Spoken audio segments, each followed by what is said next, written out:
Sud Radio Auto, l'occasion rêvée.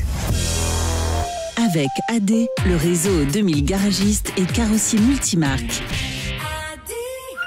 Votre rendez-vous hebdomadaire le samedi matin sur Sud Radio, on essaye pour vous des véhicules d'occasion. C'est le seul rendez-vous de toute la bande FM d'ailleurs où on fait ceci en France. On a compris que le marché de l'occasion était en plein boom et que justement vous aviez besoin souvent de rouler, qui plus est, en véhicule d'occasion. Aujourd'hui, on va essayer le Citroën C5 Aircross avec nos 3 spécialistes que je vous présente. Berislav Kovacevic, bonjour à vous. Bonjour. Consultant Mobility TV, Jean-Christophe Lefebvre, journaliste à Flotte Automobile, bonjour. Bonjour.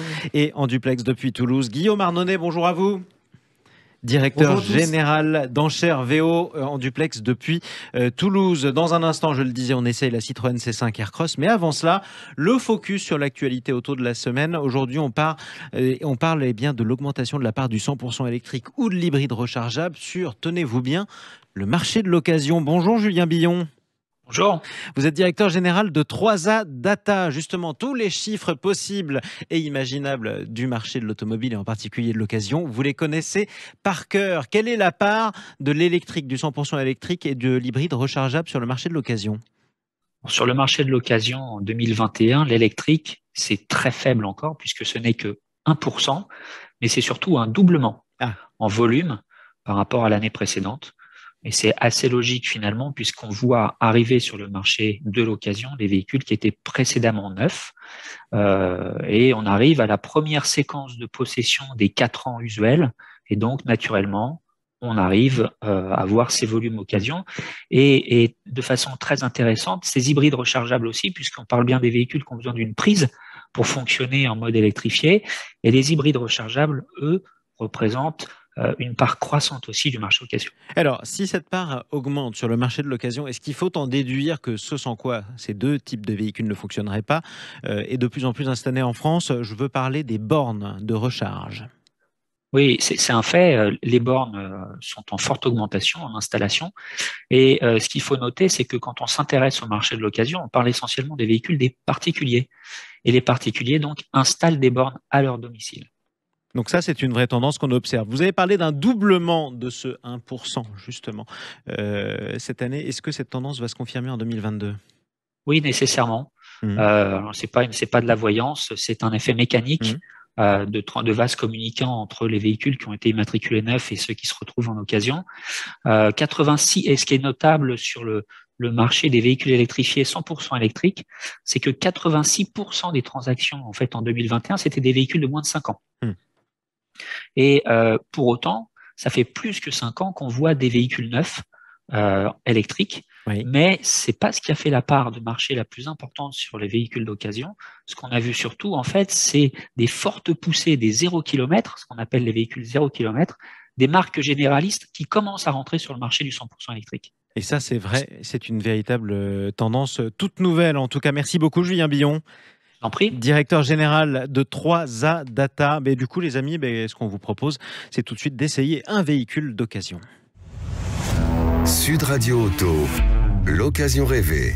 Comme on le fait chaque semaine, chaque samedi matin sur Sud Radio, on essaye pour vous cette semaine le Citroën C5 Aircross avec Berislav Kovacevic, Jean-Christophe Lefebvre et Guillaume Arnonnet. Citroën C5 Aircross, est-ce une occasion rêvée? Berislav Kovacevic. Pour ceux qui rêvent de confort, c'est le modèle idéal. Citroën l'attendait comme le Messie parce que derrière des années de succès du Peugeot 3008, il leur manquait ça dans la gamme. Alors ils se consolaient un petit peu pour ceux qui étaient aussi partenaires DS du DS7, mais le C5 Aircross, vraiment, c'est un best-of. 200, quel type de confort? Un confort, en fait, très travaillé. Citroën a cette histoire incroyable des suspensions pneumatiques. Évidemment, technologiquement parlant, ça ne pouvait plus le faire depuis déjà une dizaine d'années. Et là, ils ont déposé des brevets mondiaux qui sont appelés Airbump, d'où le C5 Aircross, tout est dans le nom. Et là, vous avez des suspensions en fait qui amortissent vraiment les chocs sur la chaussée, qu'elles soient lisses ou anciennes, et des sièges particulièrement travaillés, très ergonomiques et avec des mousses particulièrement aussi moelleuses. Donc pour tous ceux qui ont mal au dos, et c'est quand même le mal du siècle, c'est vraiment un véhicule rêvé. Un véhicule rêvé, notamment, j'imagine, pour des longues distances. Jean-Christophe Lefebvre. Alors, il faut sans rentrer dans la technique à propos de ces fameuses suspensions. et ses amortisseurs surtout. Il précisait qu'en réalité, ça permet d'avoir une suspension pneumatique qui coûte plusieurs milliers d'euros dans le premium chez les Allemands, par exemple. Mais là, c'est sans surcoût. Et ça permet d'avoir vraiment la même qualité de confort. Comment on explique cette prouesse ? Alors, je ne voulais pas rentrer dans la technique. Sans la vous technique, comment ils ont réussi à faire pour le même prix, à faire mieux que les autres pour le même prix ? Parce que ce fameux amortisseur A4 est à double butée hydraulique, ce qui permet en réalité d'amortir plus efficacement sur la fin de la course, c'est-à-dire en amortissement puis en détente. C'est important justement de détailler cet aspect-là, puisque c'est la force de ce modèle. Et alors ça, c'est valable depuis 2019, et j'ajouterais que depuis le restylage qui a eu lieu, alors les occasions sont peut-être pas encore arrivées, mais les sièges sont hérités de la C4, qui est aussi une excellente occasion, qui sont avec des mousses à densité différenciée qui permettent vraiment, combiné à ça, plus l'isolation phonique, d'avoir un confort digne du segment supérieur, voire du premium. Donc si je vous écoute bien, non seulement je suis très bien assis à l'intérieur, mais en plus, quand il y a des nids de poules, je les sens à peine. C'est plutôt une bonne qualité. Évidemment. Guillaume Arnonnet. Guillaume Arnonnet en duplex depuis Toulouse, directeur général d'Enchères VO. Je pense qu'on a souligné là les principales qualités. C'est quand même le confort. C'est un véhicule qui a surtout cette image de véhicule très confortable. Un look aussi quand même, parce que ça introduit l'airbump sur les portes latérales que Citroën après. On va essayer de les décrire d'ailleurs, puisque nous sommes sur Sud Radio. On va essayer de les décrire, ces fameux airbumps. C'est un petit peu comme des coussinets, on est d'accord ?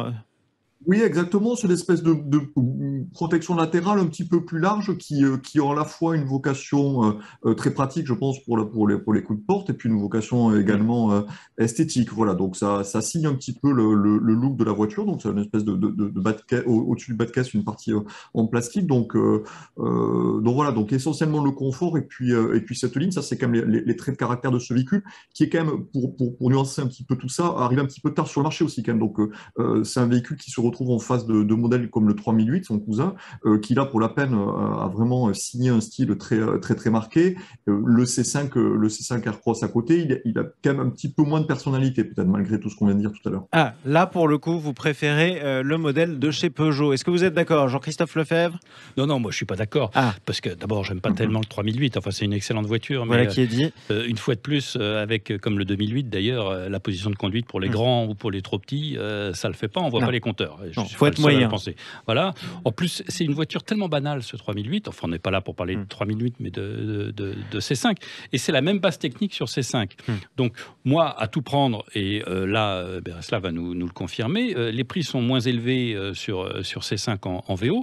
Moi, je prends de VO hors hybride rechargeable, parce que ça VO, pèse véhicule d'occasion, je rappelle. Toujours. Et ça vaut beaucoup plus cher, mais il y a un excellent modèle essence de 130 chevaux, il y a un excellent modèle diesel, il ne faut pas se priver. Toute la gamme est complète, Berislav ? Oui, alors c'est aussi un véhicule astucieux parce que comme les monospaces ont été pratiquement rayés de la carte par l'arrivée des SUV, en l'occurrence celui-ci qui a un énorme succès pour Citroën, quand même on est à 300 000 ventes depuis son lancement. Considérable. Il a eu l'astuce de proposer par exemple 3 sièges arrière indépendants. Et ça, presque aucun constructeur n'a eu cette idée, c'était réservé aux monospaces. Et ça change beaucoup parce que quand on a l'habitude d'être assis sur le siège du milieu à l'arrière, bon sang, quand la route est longue, qu'est-ce que c'est inconfortable en général. Jean-Christophe ? Oui, et banquette arrière, donc en trois morceaux, et coulissable, c'est-à-dire qu'en plus on peut vraiment modulable. Donc on peut moduler l'espace habitable, et ça c'est venu du monospace, et dans les SUV il n'y en a pas. Agrandir le coffre, etc. Donc Guillaume Arnonnet préfère plutôt le modèle de chez Peugeot. Si je vous écoute tous les deux, Berislav et Jean-Christophe, là je fonce Citroën C5 Aircross en modèle d'occasion si j'aime le confort. Absolument. Tout à fait. Oui. Merci à tous les trois d'être intervenus sur Sud Radio. L'occasion rêvée, Berislav Kovacevic, consultant Mobility TV. Merci à vous, Jean-Christophe Lefebvre, journaliste flotte automobile. Merci à vous. Et merci à vous également, Guillaume Arnonnet, directeur général d'Enchères VO en duplex depuis Toulouse.